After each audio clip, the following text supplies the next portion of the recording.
નમસ્કાર, આપ જોઈ રહ્યા છો ભારત ટાઈમ્સ ન્યૂઝ. હવે જોઈએ અગત્યના સમાચાર. અમદાવાદ જિલ્લાના સાણંદ તાલુકામાં ઉપરવાસમાં પડેલા ભારે વરસાદની અસર હવે ગ્રામ્ય વિસ્તારોમાં જોવા મળી રહી છે. વાવેતર અને ઊભા પાકને ભારે નુકસાનની આશંકા વચ્ચે ખેડૂતો સરકાર પાસે તાત્કાલિક સહાયની માંગ કરી રહ્યા છે. ઉપરવાસમાંથી આવેલા ભારે પાણીના કારણે આસપાસના ખેતરો હજુ પણ પાણીમાં ગરકાવ છે.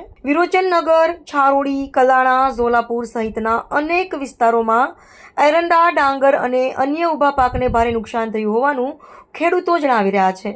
ખેડૂતોનું કહેવું છે કે મહિનાઓની મહેનત અને ખેતી પાછળ કરેલો ખર્ચ પાણીમાં ધોવાઈ ગયો છે. પાક બચવાની આશા પણ હવે ઓછી થઈ રહી છે. માત્ર ખેતી જ નહીં, પશુપાલકો પણ મુશ્કેલીમાં મુકાયા છે. ખેતરોમાં પાણી ભરાઈ રહેતા ઢોઢાકર માટે ઘાસચારાની અછત સર્જાઈ છે. પશુઓ માટે ચારો અને પીવાના પાણીની વ્યવસ્થા પણ પડકારરૂપ બની રહી છે. અસરગ્રસ્ત ખેડૂતો સરકાર પાસે તાત્કાલિક સર્વે કરાવી નુકસાનનું યોગ્ય મૂલ્યાંકન કરવા, પાકનું વળતર ચૂકવવા તેમજ પશુપાલકો માટે ઘાસચારાની વ્યવસ્થા કરવાની માંગ કરી રહ્યા છે. હવે જો વરસાદ ફરી શરૂ થશે તો ખેડૂતોનું નુકસાન વધુ વધી શકે છે. હાલ સમગ્ર વિસ્તારના ખેડૂતોની નજર સરકારની રાહત કામગીરી પર ટકેલી છે. આણંદ તાલુકાના વિરોચનનગર ગામમાં ખેતરીની પુલ ભરાઈ ગયા છે પાણી ઉપરવાસથી આવવાથી.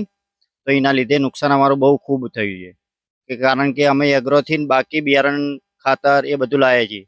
તો એનું ભરપાઈ કરવા માટે સરકારથી અમારી એટલી નમ્ર વિનંતી છે કે અમને એમનું વળતર આપો તો અમે કંઈક ખેતી ફેરથી કરી શકીએ. અમારી વિરોચનગરની શેમની અંદર તુવેર, કપાસ, એરંડા અને તુવેર હળી ગયેલા હોવાથી અમારે મોટું નુકસાન હોવાથી પાણી ખૂબ આવેલું છે. એટલે સાહેબ અમને નમ્ર વિનંતી કે અમને સહાય કરવા માટે સહાય કરજો. અને મોટી વિનંતી કે ક્યાંય પણ છોડ અમારા માટે રહ્યો નથી, બધો કોવાઈ જાય અને પાણીની અંદર દટાઈ ગયેલો છે. એટલે અમારા માટે કંઈ જ નથી. એ રીતે કહેવું હોય તો કહી શકાય સાહેબ. કેટલું નુકસાન? અંદાજે 50,000 થી 60,000 રૂપિયાનું નુકસાન છે. એટલે ઘણી જમીનો હળી જઈ, મોટા ભાગની જમીન રહે એવું લાગતું નથી. અને હાલ તો લગભગ 63 થી હાથો રમણા પાણી ભરેલા જ છે.